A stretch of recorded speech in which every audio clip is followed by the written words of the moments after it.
वह रात मेरे लिए बहुत बड़े तनाव की रात थी। रात भर नींद नहीं आई।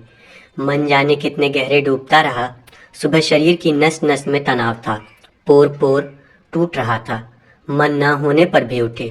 नहाया धोया। किसी तरह नाश्ता करके ऑफिस जाने को नीचे उतरी। तभी पीछे से आवाज़ सुनाई दी, बहुत गंभीर आवाज़ में। पिताजी मुझे बुला रहे थे। मैं ठिठक कर खड़ी हो गई। उसी तरह सधी और खुश्क आवाज में वो बोले, कुंतल, आज से तुम वहां नहीं जाओगी। मैं नहीं चाहता कि हमारी पारिवारिक शांति कोई आदर्शों के नाम पर भंग करे। मैं जड़ होकर सुनती रही। एक एक शब्द में तेजाब भरा हुआ लगा। मुझे लगा कि मेरे रोए रोए कोई चीर रहा है। रोना नहीं आया, बल्कि टूटन का एक बादल घिरता चला गया। उन्हीं पैरों वापस लौटी और ऊपर अपने कमरे में आ गई। आशंकाएं और उत्तेजनाएं मन में घिरती घुमड़ती रही। फिर विवश हो मैं रो पड़ी। उस एकांत में मैं कब तक रोई नहीं जानती। माँ मेरी चारपाई के पास खड़ी थी। मुझे रोते हुए ही निश्चय ही उन्होंने देखा था, लेकिन उन्होंने कहा कुछ नहीं। चारपाई पर उन्होंने कुछ लिफाफे रख दिए और बोली, लिस्ट से देखकर इन पर पते लिख देना। वे चली गई और मैं बैठी रही। बैठे बैठे निश्चय की एक धुंधली सी छाया उभरी। उसी तरह उठकर नीचे आई। बिना किसी ओर देखे आंगन में रुककर मैंने कहा, काम पर जाना नहीं है, लेकिन हिसाब किताब संभलवाना होगा, इसलिए आज जाना ही पड़ेगा। माँ ने सुना, पिताजी ने भी सुना, लेकिन उत्तर किसी ने नहीं दिया। मैं धीरे धीरे बाहर आ गई। आज ऑफिस जाने वाला पहला ऑफिस नहीं था। आज वह मेरा ऑफिस नहीं था। वहाँ की वह धूप, वहाँ की वह हवा और वहाँ के वातावरण में घुली हुई स्मृतियाँ, वहाँ का कुछ भी तो मेरा नहीं था। विवशता मेरे कंठ में घुटती रही और आंखों में आंसू छलक आए। धीरे धीरे ऑफिस का सामान ठीक किया। ड्रॉअर से निजी वस्तुएं बाहर निकाली। मन फिर कचोट गया। कागजों के ढेर के बीच मखमल की जिल्द पर एक रुपहला अक्षर चमक रहा था, के, यानी कि कुंतल। कुंतल को शोभन की ओर से एक भेंट। मखमल से मढ़ी शोभन की पहली किताब। 14 मार्च को संवेदनाओं की बहुत छोटी सी कथा को उपसंहार देने के लिए क्या वह नीली भेंट दी गई थी? उस दिन होली थी। लाल, पीले और जाने कितने रंगों के अबीर लेकर आए उस वर्ष पर्व को पहली बार एक स्नेह स्पर्श प्राप्त हुआ था।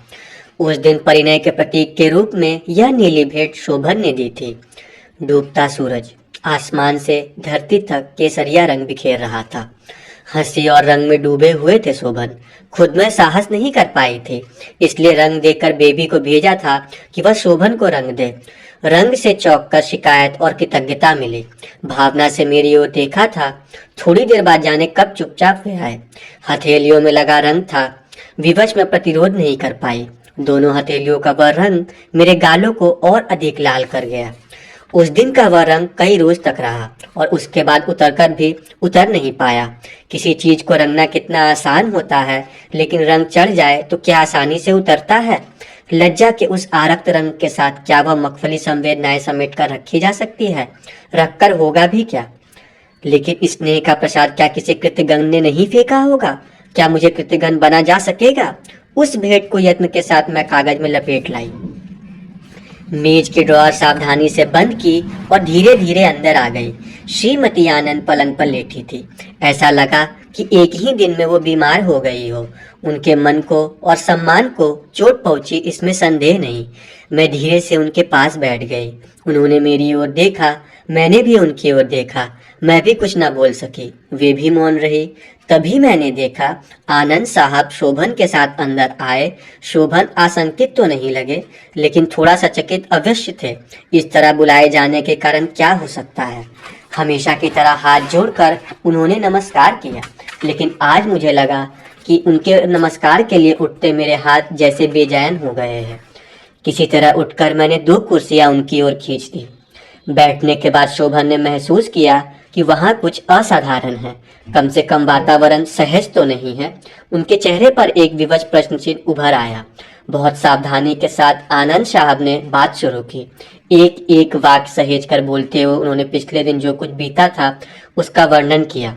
बात समाप्त होने के बाद वहां सन्नाटा छा गया। साहस करके हल्की सी निगाह उठाकर मैंने देखा तो लगा कि शोभन यातना को किन्हीं गहराइयों से ऊपर आने की कोशिश कर रहे हैं। थोड़ी देर बाद उनका वह प्रश्न चिन्ह मेरी ओर उन्मुख हुआ। आनंद साहब बोले, कुंतल, ऐसे चुप रहने से काम नहीं चलेगा। तुम्हें भी तो कुछ निर्णय लेना होगा। मैं और क्या निर्णय लूं? मुझे तो आज के बाद घर के बाहर निकलने की इजाजत नहीं है। मैंने भर्राए हुए गले से कहा और रो पड़ी। श्रीमती आनंद ने उठकर मुझे उठाया और बाहर ले चली मुंह धुलाने। आनंद साहब बोले, हिम्मत रखने से काम चलेगा कुंतल, ऐसे रोने धोने से क्या होगा? शांत होकर मैं बैठी तो बात शुरू हुई। आगे क्या किया जाए? श्रीमती आनंद ने कहा, मन में स्पष्ट होकर बताओ, ऐसी परिस्थिति में माँ बाप ने जो कहा है उससे बांध कर चलोगी या स्वतंत्र होकर कुछ निर्णय लोगी? अगर स्वतंत्र होकर कुछ निर्णय लेना है तो निश्चय ही साहस खोकर काम नहीं चलेगा। थोड़ी देर के बाद मौन। उन्होंने, शायद तुम उसे अनाधिकार चेष्टा मानो, लेकिन अन्यथा ना मानो तो मैं एक बात कहूँ, तुम गाय नहीं हो, पढ़ी लिखी लड़की हो। तुम्हारी इच्छा के बिना तुम्हें कोई और कहीं बांध भी नहीं सकता और ऐसा संभव होना भी नहीं चाहिए। लेकिन मुझे घर में कैद कर देंगे तो मैं कर भी क्या सकूंगी? मैंने कहा। वातावरण और गंभीर हो उठा। गंभीरता के उसी वातावरण में एक साहसिक योजना बनी थी। उसे मैं षड्यंत्र नहीं कह सकती, उसे मैं दुर्भंत संधि भी नहीं कह सकती।